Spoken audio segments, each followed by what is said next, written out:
অনেকদিন পর ডাব খেলাম আজকে, তাও আবার ঠান্ডা ঠান্ডা ওয়েদারে। মানুষ খায় গরমের ভিতর ডাব, আর আমি ঠান্ডা ঠান্ডা ওয়েদারেই ডাব খাই। অনেকদিন হলেই ক্রেভিংস হচ্ছিল যে ডাব খাবো, বাট খাওয়া হচ্ছিল না। আম্মুকে আমি অনেক আগে থেকেই বলেছিলাম যে আম্মু আমি ডাব খাবো, তো আম্মুর সময়ও হচ্ছিল না, তাই আনতেও পাচ্ছিল না। সেই দিন আমিও সকালবেলা বাহিরে গিয়েছিলাম। আমার কোচিং কিংবা প্রাইভেট অথবা বাহিরে কোনো কাজ থাকলে আমার বের হতেই হয়। আজকেই তো দেখেন ওয়েদারটা কত খারাপ ছিল, মানে মেঘলা মেঘলা ওয়েদার। আম্মুকে আমি অনেকদিন হলে বলছিলাম যে আম্মু ডাব খাবো, তাই আজকে ফাইনালি এনেই দিয়েছিল আমাকে ডাব। বাসায় এনেই তো আমি ডাব কেটে নিয়েছিলাম আগে। আমি তো ডাব আনার পর আঙ্কেলকেই বলছিলাম আঙ্কেল আমাকে ডাব কেটে দেন। প্রথমে একটা চাকু দিয়ে ডাবটাকে কেটে নিচ্ছিল, প্রথমে পানি বের করে নিবে। আমি তো এত বড় একটা গ্লাস দিয়েছিলাম, এই গ্লাসে পানি বের করা হচ্ছিল। তবে এটা কিন্তু নারিকেলওয়ালা ডাব ছিল, নারিকেলও ছিল ভিতরে। আর এই তো দেখেন পানি পড়া শেষ করে ডাবটা তুলে নিচ্ছিল। এই তো পানি কত সুন্দর, তাই না? তবে ডাবের ভিতর বেশি একটা পানি ছিল না, যেমনটা আইডিয়া করেছিলাম। কিন্তু পরে সবাই বললো এটা নারিকেলওয়ালা ডাব দেখে পানি বেশি ছিল না ভিতরে, কিন্তু অনেক সুন্দর নারিকেল ছিল। আমি তো নারিকেল খেতে ভীষণ ভালোবাসি। এই তো বটি দিয়ে আবার ডাবটা নারিকেল বের করার জন্য কেটে নিচ্ছিল। টাইসের উপরে এত বড় ডাব বাড়ি দিলে তো ফেটে যাবে, তাই আস্তে আস্তে ট্রাই করছিল। এইভাবে বাড়ি দিলে ভাঙবে না, তাই ডাবে থেকে ছাল তুলে নিচ্ছিল।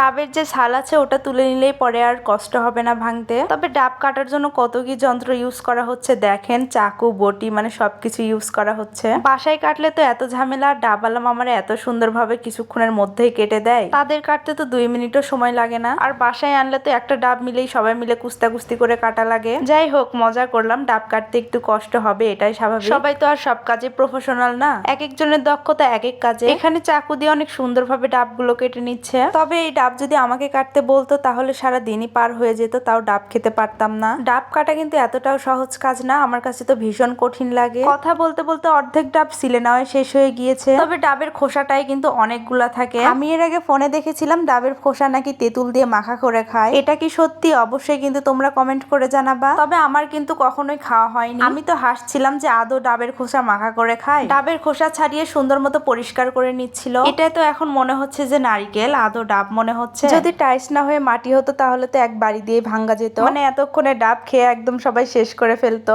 আর সেই সুবাদে এখনো ভাঙ্গাই হয়নি। মানে ডাব কাটতে এত প্যারা, আর ডাবই হয় কতখানি, ডাবের তো ময়লাই হয় অনেকগুলা। সুন্দর মতো ডাব ছিলে নেওয়া শেষ করে বটি দিয়ে বাড়ি দিচ্ছিল। এইভাবে ছিলে নিয়ে হাতের উপর বাড়ি দিলে কিন্তু নিমিশেই ভেঙে যায়। এত সুন্দরভাবে গোল হয়ে ভেঙে যায়, মানে কি যে বলবো। তবে ডাবের পানি কম হিসাবে ডাবের ভিতর নারিকেলটা অনেক ভালো ছিল। এই তো দেখো ফাইনাল লুক, মাশাআল্লাহ। আমার তো দেখি স্টিল নাও এখনো খেতে মন চাচ্ছে। দেখো দেখে কত সুন্দর লাগতেছে, তাই না? ডাব ফাটানোর পর ডাবের ভিতর থেকে নারিকেল আমাকে তুলে দিচ্ছিল। আমি তো বসে বসে শুধু খাচ্ছিলাম, খাওয়া ছাড়া আর কাজ কি। আর এই তো দেখো ডাব খেলাম একটু, আর কতগুলা ডাবের ময়লা জড়ো হয়েছে। আমাকে চাকু দিয়ে কত সুন্দর করে স্মুথলি নারিকেল তুলে দিয়েছিল, আমি তো বসে বসে খাচ্ছিলাম। আজকে আম্মু বাজার থেকে কাঁঠাল এই লাউটাও এনেছিল। আজকের ভিডিও ছিল এ পর্যন্তই, দেখা হবে নতুন কোনো ভিডিওতে। ভালো থাকবা সবাই, আল্লাহ হাফেজ সবাইকে।